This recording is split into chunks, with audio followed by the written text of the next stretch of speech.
ಹೇಗಿತ್ತು ಇಷ್ಟ ದಿನ ಎಲ್ಲರೂ ಕಾಯ್ತಿದ್ದಂತ ಪುಷ್ಪ 2 ದ ರೂಲ್ ಮೂವಿ ನೋಡ್ಕೊಂಡು ಬಂದಿದ್ದಾಯ್ತು, ಅದು ಕೂಡ ಕನ್ನಡ ವರ್ಷನ್ ಅಲ್ಲಿ. ಈ ಮೂವಿಲಿ ಪಾಸಿಟಿವ್ ಗಿಂತ ಸ್ವಲ್ಪ ಜಾಸ್ತಿ ನೆಗೆಟಿವ್ ಗಳೇ ಇದಾವೆ. ಅದೇನು ಅಂತ ನಾವು ಮುಂದೆ ಡಿಸ್ಕಸ್ ಮಾಡ್ತಾ ಹೋಗೋಣ. ಮೊದಲನೇದಾಗಿ ಪಾಸಿಟಿವ್ ಪಾಯಿಂಟ್ಸ್ ಗಳ ಕಡೆಗೆ ಬಂದ್ರೆ, ಮೂವಿಲಿ ಇರುವಂತ ಒಂದಷ್ಟು ಮಾಸ್ ಎಲಿಮೆಂಟ್ಸ್ ಗಳು ನನಗೆ ಇಷ್ಟ ಆಯ್ತು. ಅದ್ರಲ್ಲಂತೂ ಈ ಮೂವಿಲಿ ಒಂದು ಜಾತ್ರೆ ಸೀನ್ ಬರುತ್ತೆ, ಅದಂತೂ ಅಲ್ಟಿಮೇಟ್ ಆಗಿದೆ. ಆದ್ರೆ ಫೈಟ್ ಸೀನ್ಸ್ ಗಳಲ್ಲಿ ಏನ್ ಇಷ್ಟ ಆಗಿಲ್ಲ ಅನ್ನೋದನ್ನ ನಾನು ನೆಗೆಟಿವ್ ಪಾಯಿಂಟ್ಸ್ ಗಳಲ್ಲಿ ಹೇಳ್ತೀನಿ. ಇನ್ನು ಅಲ್ಲು ಅರ್ಜುನ್ ಅವರ ಪರ್ಫಾರ್ಮೆನ್ಸ್ ಕಡೆಗೆ ಬಂದ್ರೆ, ಲಿಟ್ರಲಿ ಪುಷ್ಪರಾಜ್ ಅನ್ನೋ ಒಂದು ಕ್ಯಾರೆಕ್ಟರ್ ಗೆ ಜೀವ ತುಂಬಿಟ್ಟಿದ್ದಾರೆ. ಈ ಮೂವಿಲಿ ಎಷ್ಟೇ ನೆಗೆಟಿವ್ ಪಾಯಿಂಟ್ಸ್ ಗಳು ಇರಬಹುದು, ಆದ್ರೆ ಅಲ್ಲು ಅರ್ಜುನ್ ಅವರ ಆಕ್ಟಿಂಗ್ ಚೆನ್ನಾಗಿಲ್ಲ ಅಂತ ಯಾರ ಕೈಲೂ ಹೇಳೋದಕ್ಕಾಗೋದಿಲ್ಲ. ಇದಾದ್ಮೇಲೆ ಮೂವಿಯ ಬ್ಯಾಕ್ ಗ್ರೌಂಡ್ ಸ್ಕೋರ್ ಒಂದೊಂದ್ ಕಡೆ ಅಂತೂ ತುಂಬಾ ಚೆನ್ನಾಗಿದೆ, ಆದ್ರೆ ಒಂದೊಂದ್ ಕಡೆ ತುಂಬಾ ಡೌನ್ ಆಗ್ಬಿಡುತ್ತೆ. ನಂತರ ಎಮೋಷನ್ ಸೀನ್ಸ್ ಗಳ ಬಗ್ಗೆ ಹೇಳಬೇಕು ಅಂತಂದ್ರೆ, ಒಂದೊಂದ್ ಜಾಗದಲ್ಲಿ ನನಗೆ ಇಷ್ಟ ಆಯ್ತು, ಇನ್ನೊಂದ್ ಜಾಗದಲ್ಲಿ ವರ್ಕೌಟ್ ಆಗ್ಲಿಲ್ಲ.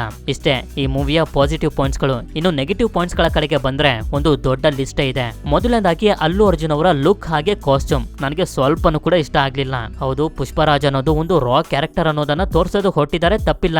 ಬಟ್ ಸ್ಟಿಲ್ ರಾನೆಸ್ ನಲ್ಲಿ ಇನ್ನೂ ಕೂಡ ಚೆನ್ನಾಗಿ ತೋರಿಸಬಹುದಾಗಿತ್ತು ಅನ್ನೋದು ನನ್ನ ಅನಿಸಿಕೆ. ಇನ್ನ ಸಾಂಗ್ ಕಡೆಗೆ ಬಂದ್ರೆ, ಯಪ್ಪ ಆ ಸಾಂಗ್ ಗಳನ್ನ ಏನಕ್ಕೆ ಮಾಡಿದ್ದಾರೆ ಅಂತಾನು ಕೂಡ ಅರ್ಥ ಆಗ್ಲಿಲ್ಲ. ಹೋಗ್ಲಿ, ಸಾಂಗ್ ಅನ್ನ ಮಾಡ್ಬಿಟ್ಟಿದ್ದಾರೆ, ಕೇಳೋಣ ಅಂತಂದ್ರೆ ಬರ್ತಿರೋಂತ ಸಾಂಗ್ಗೂ ಇರೋಂತ ಸಿಚುವೇಶನ್ಗೂ ಒಂದಕ್ಕೊಂದು ಸಂಬಂಧನೇ ಇರೋದಿಲ್ಲ.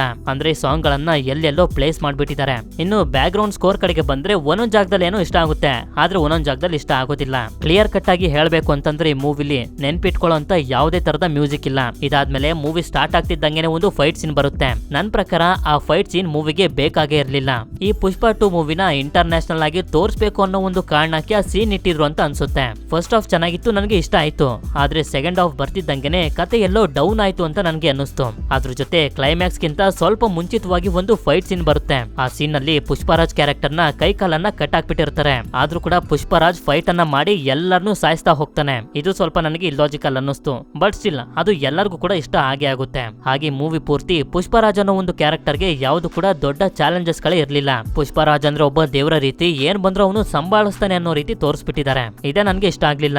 ಯಾಕೆಂತಂದ್ರೆ ವಿಲನ್ ಎಷ್ಟು ಸ್ಟ್ರಾಂಗ್ ಆಗಿರ್ತಾನೋ, ಹೀರೋನ ಕಷ್ಟಗಳು ಕೂಡ ಅಷ್ಟೇ ಜಾಸ್ತಿ ಆಗ್ತವೆ. ಇದರಿಂದ ನಾವು ಒಂದು ಮಟ್ಟಕ್ಕೆ ಹೀರೋ ಜೊತೆಗೆ ಕನೆಕ್ಟ್ ಆಗ್ಬೋದು. ಆದ್ರೆ ಆ ಕೆಲಸ ಇಲ್ಲಿ ಆಗಿಲ್ಲ. ಹಾಗೆ ಸುಮ್ನೆ ಕ್ಯಾರೆಕ್ಟರ್ ಗಳನ್ನ ವೇಸ್ಟ್ ಮಾಡಿದ್ದಾರೆ ಅಂತ ಅನ್ನಿಸ್ತು. ಇನ್ನ ಕೊನೆಯದಾಗಿ ಬಂದ್ರೆ, ಮೂವಿನ ಎಂಡ್ ಮಾಡಿರೋಂತ ರೀತಿ ನನಗೆ ಸ್ವಲ್ಪನೂ ಕೂಡ ಇಷ್ಟ ಆಗ್ಲಿಲ್ಲ. ಹೇಗೋ ಈ ಮೂವಿ ಜೊತೆ ನಾವು ಕನೆಕ್ಟ್ ಆಗ್ತಿದೀವಿ ಅಂತ ಅನ್ಕೊಳ್ಳೋಷ್ಟ್ರಲ್ಲಿ ಒಂದು ದೊಡ್ಡ ಟ್ವಿಸ್ಟ್ ಅನ್ನ ಕೊಟ್ಬಿಡ್ತಾರೆ. ಓವರ್ ಆಗಿ ಹೇಳ್ಬೇಕು ಅಂತಂದ್ರೆ, ಮೂವಿ ನನಗೆ ಡೀಸೆಂಟ್ ಆಗಿ ಇಷ್ಟ ಆಯ್ತು. ಹಾಗೆ ಮೂವಿಗೆ ರೇಟಿಂಗ್ ಕೊಡೋದಾದ್ರೆ 3.9 ಔಟ್ ಆಫ್ 5 ಕೊಡ್ತೀನಿ. ಮೂವಿಗೆ ಹೋಗೋದಾ ಬೇಡವಾ ಅಂತ ನೀವು ಯೋಚನೆ ಮಾಡ್ತಿದ್ದೀರಾ ಅಂತಂದ್ರೆ ಖಂಡಿತ ಹೋಗಿ, ಮೂವಿನ ನೀವು ಎಂಜಾಯ್ ಅಂತೂ ಮಾಡ್ತೀರಾ. ಆದ್ರೆ KGF ಮೂವಿ ತರ ದೊಡ್ಡ ಎಕ್ಸ್ಪೆಕ್ಟೇಷನ್ ಇಟ್ಕೊಂಡು ಹೋದ್ರೆ ನಿಮ್ಗೆ ಖಂಡಿತ ಡಿಸಪಾಯಿಂಟ್ ಆಗುತ್ತೆ. ಇದು ನನಗನ್ಸಿದಂತ ವಿಷಯಗಳು. ಹಾಗೆ ಇದು ನನ್ನ ರಿವ್ಯೂ. ಅಕಸ್ಮಾತ್ ಈಗಾಗಲೇ ನೀವು ಪುಷ್ಪ ಮೂವಿನ ಹೋಗಿ ನೋಡ್ಕೊಂಡು ಬಂದಿದ್ದೀರಾ ಅಂತಂದ್ರೆ ನನಗೆ ಕಮೆಂಟ್ ಮಾಡಿ ತಿಳಿಸಿ, ನಿಜವಾಗ್ಲೂ ಮೂವಿ ನಿಮ್ಗೆ ಹೇಗೆ ಅನ್ನಿಸ್ತು ಅಂತ. ಸಿಗೋಣ ಮತ್ತೊಂದು ವಿಡಿಯೋದಲ್ಲಿ. ಅಂಟಿಲ್ ದೆನ್ ಬಾಯ್.